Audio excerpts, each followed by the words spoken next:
বিপুল পরিমাণে নেশা সামগ্রী সহ আটক এক যুবক। জানা যায় যে পুলিশি অভিযানে এই বিপুল পরিমাণে নেশা সামগ্রী বাজেয়াপ্ত করা হয়েছে ভোজনগর থানার এনসি নগর স্থিত 1 নম্বর বাড়ি থেকে। ধৃত যুবককে পুলিশ রিমান্ড চেয়ে আদালতে প্রেরণ করা হয়।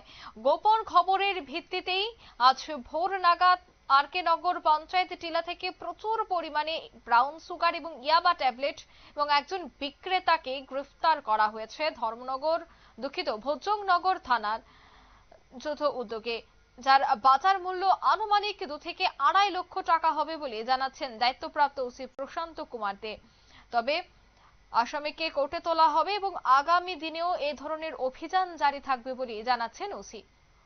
তবে ওসির কি বক্তব্য শোনাবো। তল্লাশি করার পর বাহার মিয়ার বাড়ি থেকে প্রচুর পরিমাণে ড্রাগস উদ্ধার করা হয়। সঙ্গে বাহার মিয়ার ছেলে রাজু মিয়াকেও ওইখানে ডিটেইন করা হয়।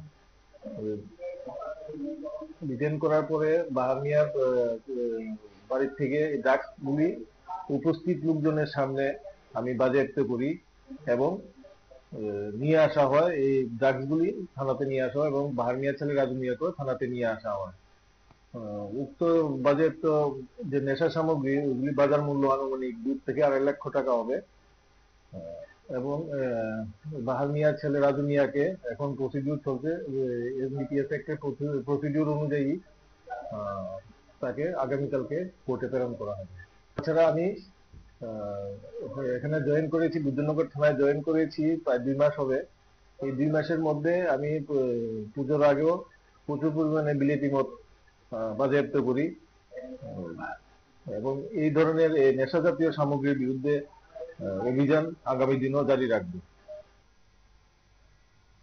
আপনারা শুনলেন ওসির বক্তব্য। এই ধরনের অভিযান আগামী দিনেও জারি থাকবে। তবে এই ঘটনায় যে যুবককে গ্রেফতার করা হয়েছে তাকে জিজ্ঞাসাবাদের পর আরো বেশ কয়েকজনকে গ্রেফতার করা হতে পারে, কারণ এই ধরনের নেশার সামগ্রী যে বিক্রি করা হয় এই পুরো চক্রের পেছনে বহু জনের হাত রয়েছে। তাই কারা এই নেশার সামগ্রী পাচার করত এবং এই নেশার সামগ্রীগুলি কোন জায়গা থেকে আসতো সবটা কিন্তু পুলিশি জিজ্ঞাসাবাদের পরেই বেরিয়ে আসা সম্ভব।